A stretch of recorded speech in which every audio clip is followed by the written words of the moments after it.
श्री हनुमान जी महाराज जी कहते हैं कि गौ माता में देवी देवताओं का वास होता है।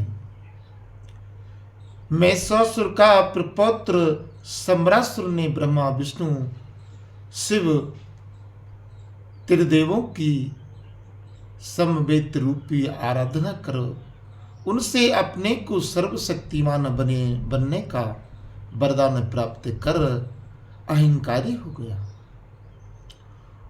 और उसके मन में देवताओं की सर्वनाश का विचार आया। वह चारों पुरुषार्थों देवताओं को त्रस्त करने लगा। संयोग से चारों पुरुषार्थों की सुरक्षा हेतु श्री हनुमान जी महाराज मारुति सम्रासुर में विवाद बढ़ गया। विवाद बढ़कर युद्ध का रूप ले लिया और मारुति ने अपने गदा के प्रहार से उसे आकाश में फेंक दिया और पुरुषार्थ से बोले, हे मैं आप लोगों को ऐसे सुरक्षित स्थान पर रखूंगा जहां यह असुर पहुंच ही नहीं पाएंगे।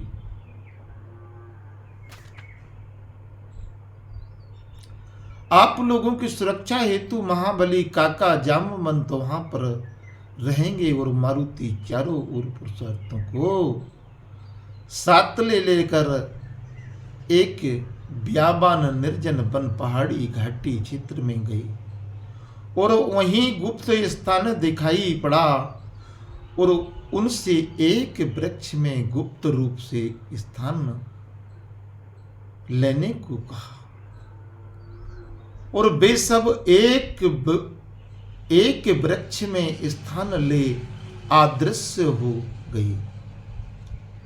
सम्रासुर मदांध हो दारू मदरे की ध्वनि में हो स्वर्ग में जाकर देवराज इंद्र को युद्ध के लिए ललकारने लगा। इंद्र ने कहा, तू मुझ भूल गया, देवताओं से भी वरदान पाया और उन्हीं देवताओं को युद्ध के लिए ललकार रहे हो। सम्रासुर देवताओं पर आक्रमण कर दिया। ऐसी अनहोनी संकट में घबराए हुए देवगण मारुति की प्रतीक्षा के लिए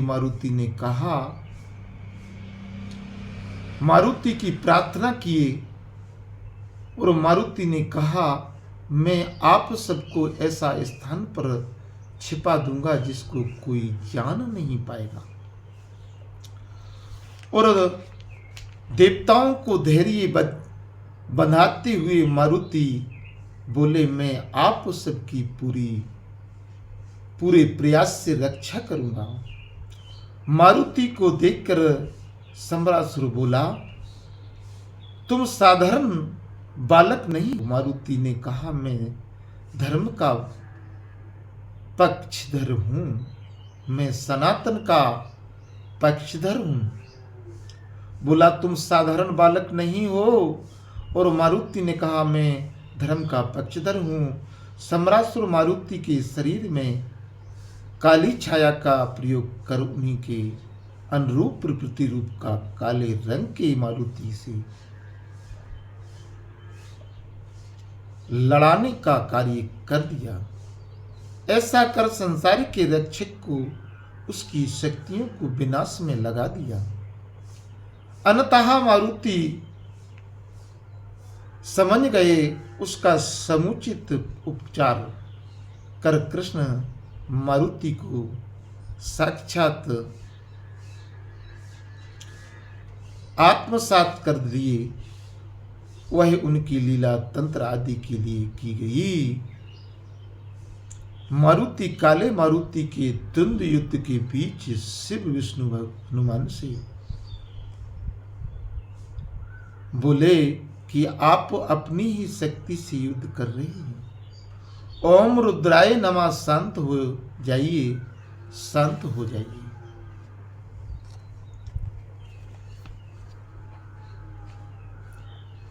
शांत हो जाने हेतु काले हनुमान की आराधना भूत प्रेत मंत्र आदि में किए जाने असुरों की विनाशकारी शक्तियों को रोकने के लिए उन्हें समाप्त करने हेतु की जावेगी, ऐसा विष्णु आदि ने कहा। यह लीला का ही पक्ष है। वहां से चलकर मारुति देवताओं को सुरक्षित स्थान देने हेतु मिट्टी से गौ का सुंदर ढंग से रूप दे निर्माण किए तथा अति सुंदर सवार रे उससे प्राण प्रतिष्ठा कर आरती पूजन किए। गौ माता से प्रार्थना करते रहे, हे गौ माता, आप देवताओं को शिशु मानकर उन्हें अपने शरीर में स्थान देवें और उनकी रक्षा करें। माता अपना मां स्वरूप धारण करें और माता मारुति समस्त देवताओं और देवियों का आह्वान किए सबके उपस्थित हो जाने पर मारुति ने कहा कि सभी देवी देव उपस्थित हो गए हैं। सब लोग अपनी प्रकृति के अनुसार गौ माता के शरीर में स्थान ग्रहण करें। ऐसा सुनते ही गौ माता के शरीर में सभी ने अपना अपना स्थान ग्रहण कर लिया। सूर्य चंद्र गौ की आंखों राहु केतु गले में, जिससे सूर्य चंद्र पर दृष्टि लगी रहे। अग्नि उदर और अमृत सागर, धन ब्रह्मा, देवी पूछ और नारद पैरों के ऊपर, अश्वनी कुमार पैरों और लक्ष्मी जी नारद के समीप, इंद्र सिंह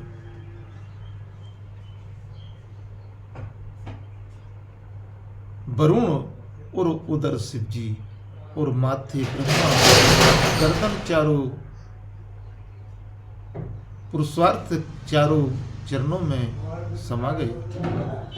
इसी कारण गौ पूजन से सभी देवियों की पूजा हो जाती है। सम्रासुर को यह पता चल गया कि समस्त देवी यहाँ एक ही गौ में समा गए और उसने व्यवस्था कर सभी गायों को पाताल लोक में छिपा दिया और गऊओं को पाताल लोक ले जाते हुए देख कुछ लोगों ने भविष्यवाणी किया, ये असुर अपने काल रूप को लिए हुए पाताल लोक जा रहे हैं। ऋषिवर मतंग को ज्ञात हुआ और उनके आश्रम की सभी गायें जो चारागाह में चर रही थी एकाएक गायब हो गई और ऋषि ने कहा, संकट के समय शक्ति का प्राद दुर्भाव होता है।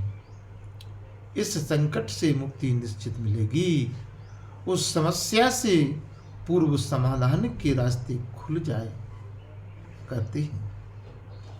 प्रयास कर पता लगाना चाहिए और पापी अपने पाप से ही विनष्ट हो जाता है।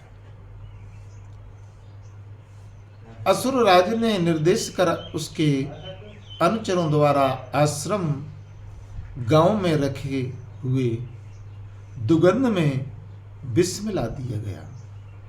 परिणाम तो दुगंध पीता वही व्याकुल अचेत हो जाता।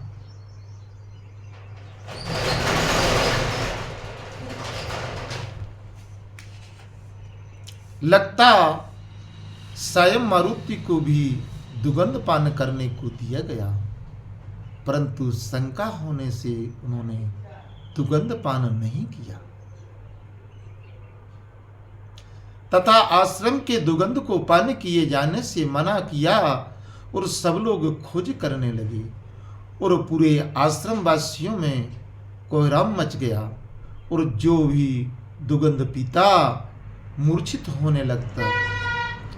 यह सब विषाक्त दुर्गंध का प्रभाव रहा और उस विषाक्त गौ दुर्गंध पीने से उत्पन्न रोग के निवारण हेतु मारुति विंध्याचल पर्वत पर गई।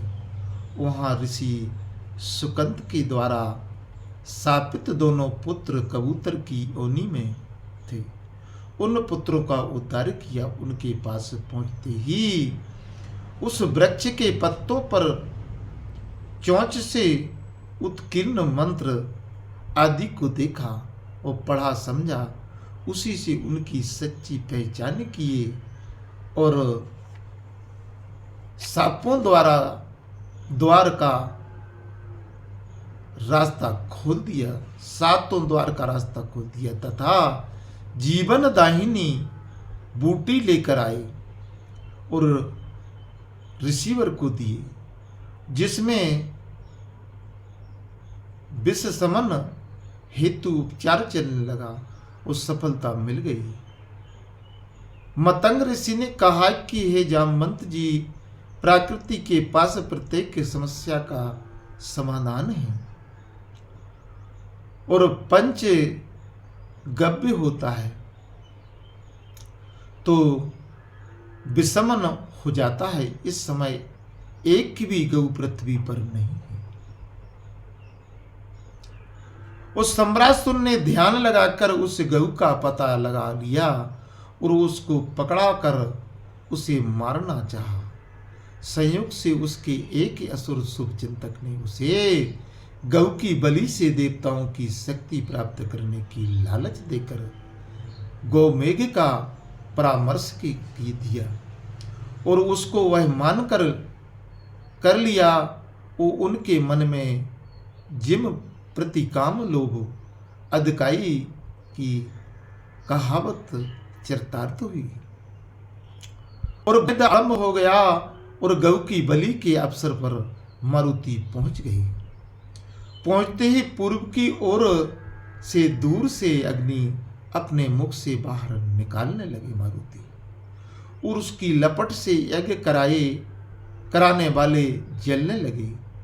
यज्ञ करता तो भय कंपित मंत्रोच्चार ही नहीं कर सका और भूमि पर लुढ़क गया, गिर गया। सम्रासुर भी विशेष प्रभावित हो भय से कांपने लगा और सम्रासुर से मारुति ने अधर्म के रास्ते को छोड़ने को कहा और वाद विवाद बढ़ा। मारुति ने शर्त रखी कि जिसको तुम सबसे निर्बल समझते हो उसी से युद्ध कर जीत लो, मैं अपनी हार मान लूंगा। संयोग से उस महाअसुर ने उसी गौ को चुना और मारुति गौ से बोले कि माता, अब देवताओं का जीवन आपके हाथ में है, आप में सभी देवताओं की शक्ति है। इतना सुनते बाण प्रधि छुर आदि का प्रयोग गाय ने असुर पर किया, परंतु सब निष्फल गया। असुर बोला, मैं अमृतत्व प्राप्त कर लिया हूं, अमृत पानी किया है मैंने, मुझे किसी शस्त्र से नहीं मारा जा सकता। मारुति गौ से बोले कि हे मात, आप अपनी सींग से इसके शरीर का विनाश करें और उस सींग से तो अस्त्र शस्त्र नहीं है, इसी उपाय से इसका विनाश सुनिश्चित है। और गौ ने सींग से उसके पेट में ऐसा आघात किया जिससे उसके प्राण पखेरु कराहते हुए निकल गए। यह देख सभी देवगण गौ सहित हर्षित हो उठे और गौ मारुति के साथ आश्रम में आई। आश्रम में ऋषि मतंग की गौ बनकर उसकी आरती उतार रहे थे। पंचगत तो तैयार किया गया और ग्रामवासियों को पिलाया गया। ऐसे में धीरे धीरे चेतना आ गई। सब देव देवियां मारुति को अपना संकट मोचन कहने लगे।